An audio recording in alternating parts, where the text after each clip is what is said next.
Welcome guys. આ વિડીયોમાં આપણે ધોરણ 12 સાયન્સનું જુલાઈ મહિનાનું ઇંગ્લિશનું બોર્ડ દ્વારા પૂછાયેલું યુનિટ ટેસ્ટનું પેપર સોલ્વ કરવા જઈ રહ્યા છીએ કે જે 12 સાયન્સની અંદર પૂછાયેલું છે. સૌપ્રથમ ઓપ્શન એટલે MCQ આવશે. MCQમાં જો the customer is not very technical એટલે કસ્ટમર છે એ બહુ ટેકનિકલ નથી, તો ફર્સ્ટની અંદર આન્સર આવશે ટેકનિકલ એ. પછી what does error four 1 2 means એટલે 412 નંબરનો મિનિંગ શું થાય? તો program runs on internal component એટલે પ્રોગ્રામ છે એ ઇન્ટરનલ કમ્પોનન્ટ ઉપર ચાલી રહ્યો છે. ઓકે. પછી નંબર 3 છે young Roy Edward was suffering from the disease of measles એટલે ઓરી અછબડા થયા છે ને. નંબર 4 છે where did Walt study cartooning એટલે કાર્ટૂનિંગનો અભ્યાસ ક્યાં કર્યો હતો? તો શિકાગોમાં આવશે. નંબર 5 છે has the customer located heart? તો યસ આવશે. Yes, the customer has located heart. Number 6 છે what is the first step to install love? તો the first step to install love is to open your heart. અહીંયા સુધી છે the first step is to open your heart. Number 7 છે what did the financier think about Walt? તો the financiers thought that. 7 ની અંદર આવશે the financiers thought that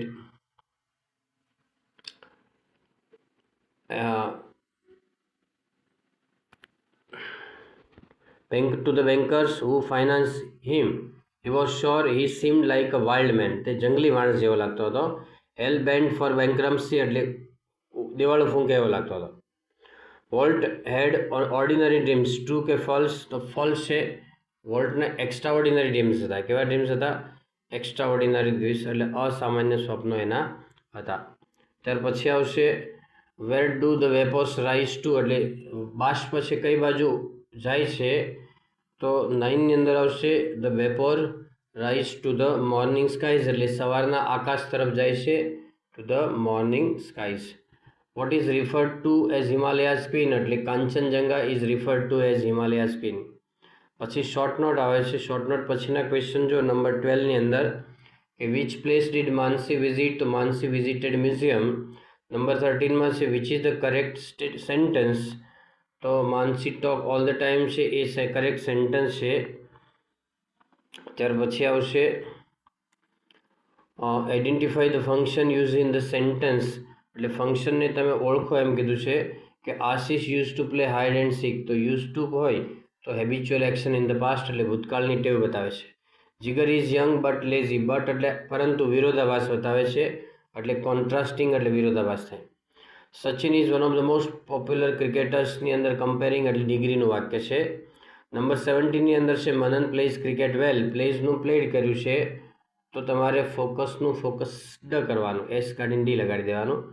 બરાબર. He focused on to develop is bowling skills, so he practised a lot for bowling. Practised કરવાનું છે. બરાબર. ચાલો એના પછી જે છે હાઉસિંગ લોન વિશેનું કંઈ છે ઈમેલ છે. Okay, so that's all. Happy learning, happy sharing. Thank you very much. મિત્રો વિડીયો ગમે તો લાઈક કરો, શેર કરો, ચેનલને સબસ્ક્રાઈબ કરો. Thank you again.